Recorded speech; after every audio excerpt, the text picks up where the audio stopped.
back home for a break now. You know, see the family, catch up with all my cousins and that, and go run some coaching clinics for kids and put something back in. Yeah, it's a long season, isn't it? It's the English Premier League. Yeah, it's been pretty long. You know, we had the World Cup before the Premier League, and then we played a bit of the Premier League, then off to the Asia Cup. Unfortunately, we didn't get to win the competition, but it's something that you do and something that I love, and it's good because, you know, loads of kids back here in Australia and you guys get to watch me playing in the Premier League, so it's a massive honour. It's 38 games is this season, plus you've got your Europe games and all those. But how did you feel? I know you were in 7th in the... How did you fare yourself this year? No, it was a good start, I suppose, for myself. Got quite a lot of goals and... Are you still doing this thing in the corner where you punch every goal you score? Yeah, no, pretty much all the time. You know, it's something my two boys love it, my kids. You know, and it's a trademark now that I see on the football pitches. You know, a lot of other kids are doing it. But it was an okay season. You know, it was something that towards the end I got injured after the Asia Cup. But it's you know, you play for your country, you pick up injuries, but this is what happens. Mate, how did it all start for you? Playing soccer out here in Australia. What happened then? What was your next move? Where'd you go? For me, it was a massive sacrifice from my parents. You know, my mum and dad got a loan for me to go overseas to chase my dream. Ended up going for a trial, got signed, and then got transferred to Everton after Millwall. But you know, training, working hard, things like this. You know, it's the biggest reward ever for my family. But it's something that will be with me for the rest of my life, so it's pretty special. Are you able to walk the streets all right in where you live? Like, do you get mobbed everywhere? Is it mayhem? The thing is, you know, I think now the way the game's changed, 2 World Cups later, the Premier League, it's a compliment, it's a blessing. You know, this is what the kids want, this is what all the families want, and you know that's why for me it's important to always be trying to do well and trying to be a good example because you know, this is inspiration. You know, rugby league, AFL. Football, the kids need ambassadors, and this is something that I'm all for. Yeah. Well, mate, us four get hammered when we walk around here in Australia. I imagine it'd be probably 1.5 times as bad for you, wouldn't it? I think you probably get more than me, mate, here in Australia. Stop picking at their lunches, you know. What about that? What? I like eating, what's the problem?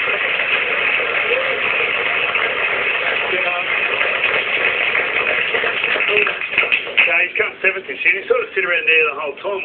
The competition over there just seems so unfair, really, at the top teams that have so much money. And like, how do you compete with that? I think, you know, we spend 20 to 40 million over 2 seasons. You look at Liverpool, they spend 150 million in a season sometimes. Manchester City, 200 million, whatever, 300 million. You just have to deal with it. You know, sometimes you've got to punch above your weight, but we've got players that are passionate about the club and really have the heart and desire to fly through with flying colours. But, you know, 7th is good. 7th is brilliant in the Premier League, but it's one of these things, you know, you get rewarded as players and you try and do as much as you can. That's why, you know, you see here, I see what you guys do in the NRL and I'm buzzing that hopefully this new deal will come through for the lads because they deserve it. You know, they deserve to be rewarded, not that they are now, but it's a short career and people need to understand that what you put your body through, the injuries, you know, the sacrifices, and you know, you need to pay your houses off. You need to look after your families, and this is what's going to do it for the lads. Well, so I think Timmy should be on the commission after that. Yeah.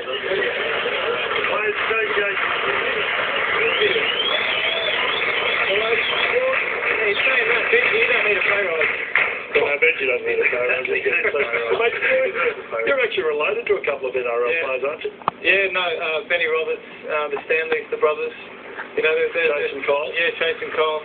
Benny's a good little player. We grew up in the garden with his brothers, me and my 2 brothers and Benny's 2 brothers, you know, whether it was football or rugby league, 3-on-3. Yeah. But, no, it's part of the family, it's what we do, and you know, it's good for Benny, and he's got to move to Paris. So, Can he play soccer? He's not bad, you know, he's got some talent, but you know, he's quite big, so he gets away with it with his strength. But same as the Stanleys, you know, I grew up with Chase as well. His younger brother, Kyle, was a lot smaller at the time, but the ability of what these kids is natural. You know, they've got the style, the flair, and it's just about trying to maintain it throughout the season and make sure they keep focused and keep their heads to fulfil their potential. But you know what, one thing I reckon all Australians love about you blokes in particular is the fact that you are always prepared to come back and play for Australia. There's a lot of you do that, and you take a great deal of pride in that. And I would imagine sometimes it might create a problem between you and your club. Is that the case? Yeah, it's created a lot of problems for me because, I left the Premier League in the top 5 goal scorers in the Premier League, with Tevez and everything, and then I had to go to the Asia Cup. And my manager the club who pays my wages, said, why? And I just said, look, it's something that I love doing and something that I want to do, and you can't stop me. So, you get a choice. Yeah. So you get a choice there. Yeah, of course you get a choice. It's your country, and I know the Premier League is the biggest thing ever, but some of the moments we've had, in Germany, this is in South Africa, can never be taken away. It can never be taken away, and it's something that, after the Asia Cup, I was injured, and the manager was justified, but. Do you pay your doctor, because they doctors to pay or not? No, it doesn't. No. What, a couple hundred dollars a week, eh?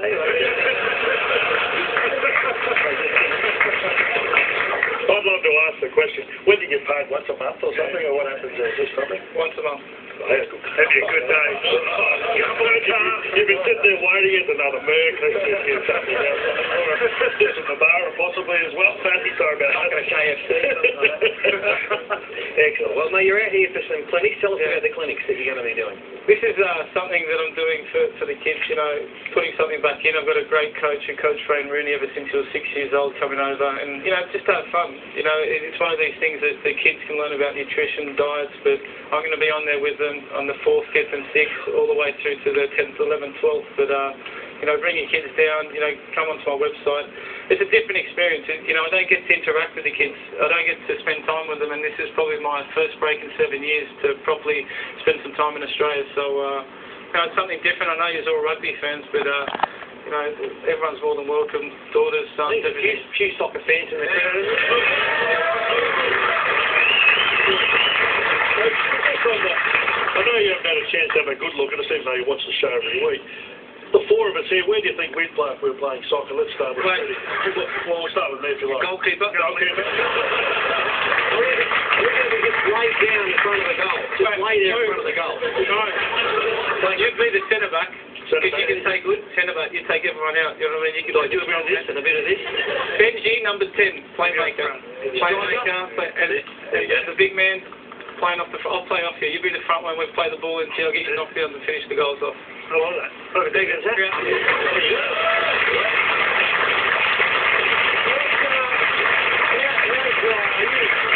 you married over there? You got a wife? Married. Rebecca Greenfield, went to school with her. Beautiful. Long time, 3 kids. Nice. Related to Michael Greenfield. Michael Greenfield, yeah. Gee, you love the game, I should have played rugby, but I didn't have the physique, you know what I mean? Oh, we got a fan to play. Is that the new thing? You put the winning ring on the right hand? My finger's broken here, so, you know what I mean? There's a few nice women in the crowd as well. So. Really? I hadn't noticed at all. Now, you heard of a bloke called, talk about superstar, heard of a bloke called Beau Ryan? Bloke comes on this show, he's a dead set superstar for the Tigers and on this show. And he turned his hand this week. He does this segment called Beau Knows. Anyway, this week, it's Beau Knows the Beautiful Game.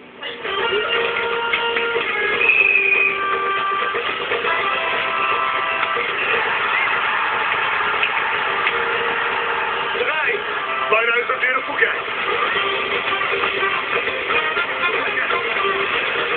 Push out, Mario. Luigi, push back. What's that? I said push out. Soccer, football, kick and jiggle, Joga Bonito, the world game, whatever you want to call it, it's still the most popular sport in the world. Feeling? Feeling? It's a complete mystery to me why this game is so popular. And just like I did in Beino's AFL, today I'm going to compare the beautiful game to the great game, rugby league. Let's talk about the fans for a moment. Rugby league fans are fair, educated, civilised and unbiased. Just like this guy. Believe in yourself. Be hectic listening to watches. Or it's a penalty for offside. He said Turner was offside, that's hectic. You know what? So he takes the ref sprint. We're in the car, sorting the parking lot. He's got it to go. Soccer fans, on the other hand, are annoying as hell. The songs, the drums, the riding, setting police cars on fire. And the main reason they're getting to me is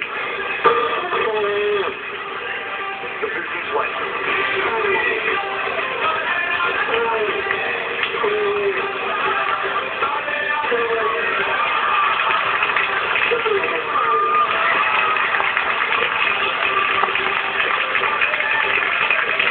Has a glamour voice. And for soccer, it's David Beckham. He's got it all. The looks, the skills, the beautiful wife, the voice. My name's David Beckham and I really respect, I think I respect the Australian Socceroos team. I like Cahill, Goldie, Schwarzenegger. Yeah, the equivalent in rugby league would have to be Tommy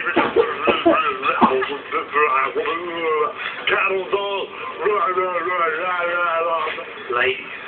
Now imagine Tommy Rodonigus leaning over and whispering, sweet nothing from you. Hey, bitch, I grabbed the ball, punched it in the cattle ball,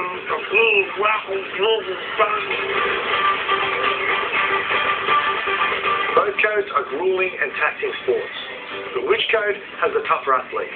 Let's check out some archival vision. Firstly, rugby league.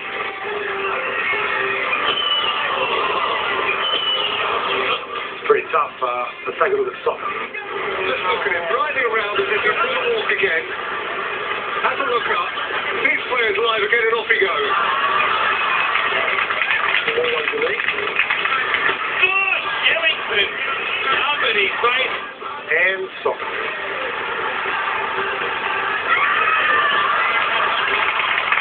I don't know, I just can't separate them. I'm going to need further proof.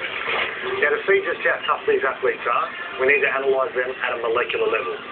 Now, a few weeks ago, I got a sperm sample from a rugby league player, Wendell Saylor. Let's check it out. Now, they're tough little champion swimmers. So let's see what the soccer sample looks like.